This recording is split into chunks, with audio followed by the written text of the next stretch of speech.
તો ગાંધીનગરમાં રોગચાળો વકરતા અમદાવાદનું તંત્ર દોડતું થયું। પાણીપુરી વિક્રેતાઓને ત્યાં ફૂડ વિભાગનું ચેકિંગ। બહેરામપુરા પાસે પાણીપુરી બનાવતા એકમો પર ચેકિંગ હાથ ધરવામાં આવ્યું। ફૂડ વિભાગે સડેલા બટાકા સહિતનો જથ્થો જપ્ત કર્યો।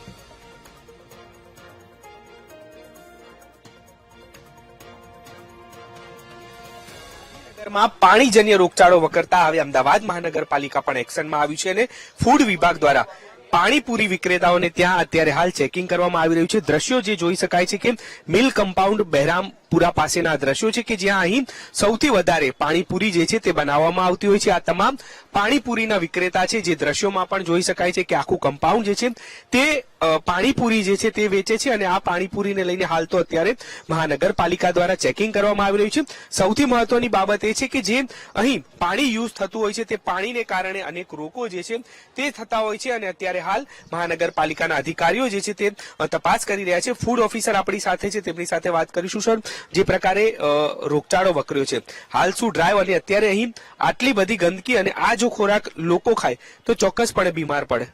અત્યારે જે પાણીજન્ય રોગોનો વધારે થઈ રહ્યો હોવાથી ખોરાકજન્ય રોગોનો પણ વધારો ના થાય કે તેને અસર ના થાય તેના અનુસંધાને માન્ય મ્યુનિસિપલ કમિશનર સાહેબ, ડેપ્યુટી મ્યુનિસિપલ કમિશનર સાહેબ, ડીઓ સાહેબની સૂચનાથી આપણે ખાસ એક પાણીપુરી બનાવતા યુનિટો પર આપણે એક ડ્રાઈવ રાખેલી છે। તેના અનુસંધાને આજરોજ આપણે જે ખરાબ પાણીપુરી બનાવતા હોય, પાણી હોય, સડેલા અને વાસી બટાકા હોય તથા તેનો જે માવો હોય તેનો જે બિન આરોગ્યપ્રદ અવસ્થામાં બનાવી રહ્યા છે તેને ડિસ્ટ્રોય કરી રહ્યા છીએ। ઇવન તો તે લોકોને નોટિસ અને દંડ પણ આપણે વસૂલ કરી રહ્યા છીએ।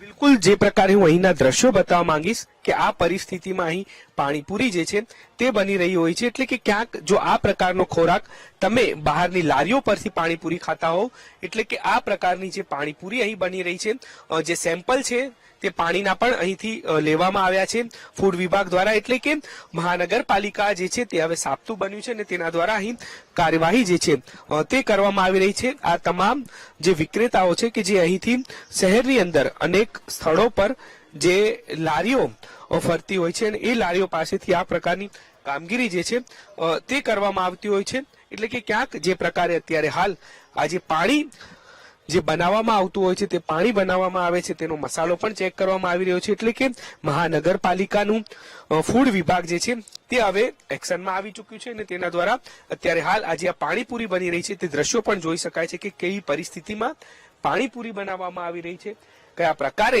જે બટેકા અને તમામ ચીજ વસ્તુઓ હોય છે તે વાપરવામાં આવતી હોય છે। આ બટેકા છે કે જે અહીં આ પ્રકારના બટેકા જે છે તે વાપરવામાં આવતા હોય છે, એટલે કે ક્યાંક જે પરિસ્થિતિ જે જોવા મળી રહી છે કે અહીંયા આ જે બટેકા છે તે સડેલા વાપરવામાં આવતા હોય છે, એટલે કે ક્યાંક જે સ્થળ પર આ પાણીપુરી બની રહી છે તે એકદમ ગંદકી વાળો વિસ્તાર, સાથે જ પાણીપુરી જે છે તે આ પ્રકારની પરિસ્થિતિમાં બનતી હોય તો લોકોના આરોગ્ય પર કેવી અસર થાય તે આ દ્રશ્યો પરથી જ જાણી શકશો। પરંતુ મહાનગરપાલિકા દ્વારા હવે જ્યારે ડ્રાઈવ શરૂ કરવામાં આવી છે ત્યારે પાણીજન્ય રોગચાળો અટકાવવા માટે હજુ શું કડક કાર્યવાહી થાય છે તે જોવું રહ્યું।